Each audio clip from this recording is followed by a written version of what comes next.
उत्तराखंड के पहाड़ों के बीच बसा था एक सन्नाटे से घिरा इलाका, जहां न कोई आता था न कोई जाता।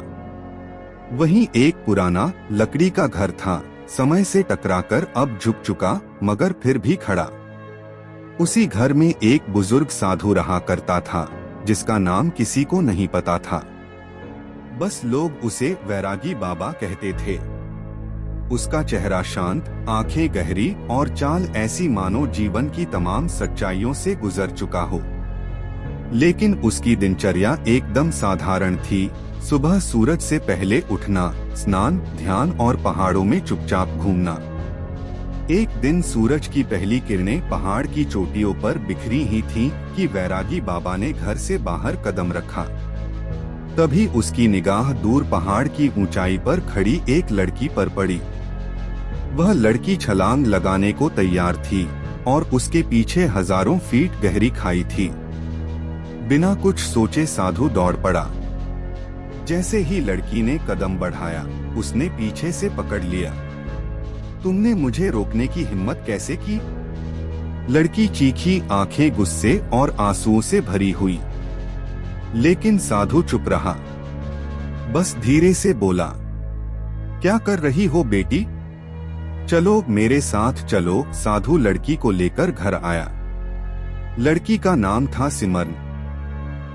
वह टूटी हुई थी, उसका शौहर गुम हो चुका था और घर वालों ने उसे निकाल दिया था। अब वह इस दुनिया में अकेली थी। पहले तो सिमरन डर गई। जब साधु ने दरवाजा अंदर से बंद किया तो वो चिल्लाई। लेकिन साधु कुछ न बोला, बस उसे एक चारपाई दी और कहा, यह घर अब तुम्हारा है, डरो मत। रात आई, सिमरन सो गई मगर साधु जागता रहा।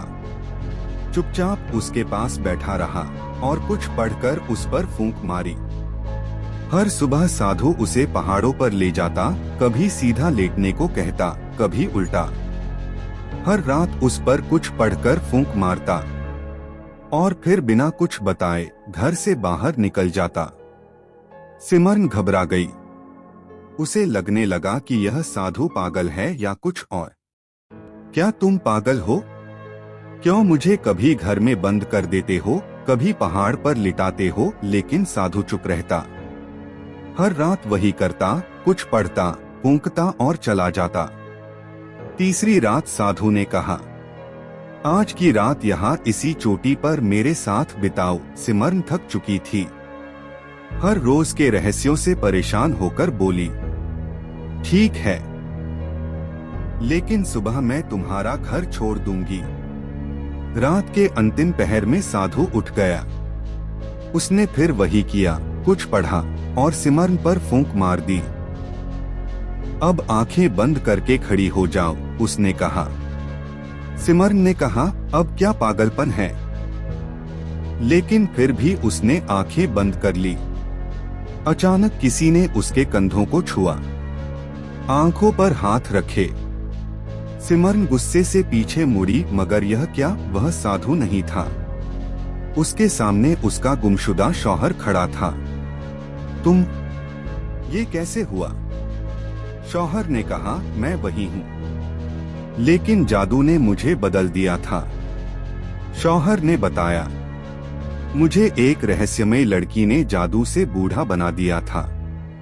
मैं डर के मारे वापस नहीं आया।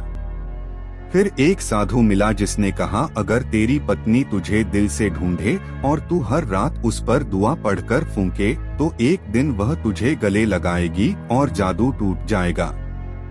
यही मैं कर रहा था। उसी साधु के वेश में तुमसे मिला, चुप रहा, दुआएं करता रहा और आज जब तुमने मुझे गले लगाया, मेरा जादू टूट गया। सिमरन रोती रही। उसने कहा, मुझे माफ कर दो, मैं तुम्हें पहचान नहीं पाई। शौहर मुस्कुराया, तुम्हारा कोई कसूर नहीं। यह सब एक इम्तिहान था, मेरी भी तुम्हारी भी। अब वह घर जो कभी अजनबी था, फिर से प्रेम का आशियाना बन चुका था।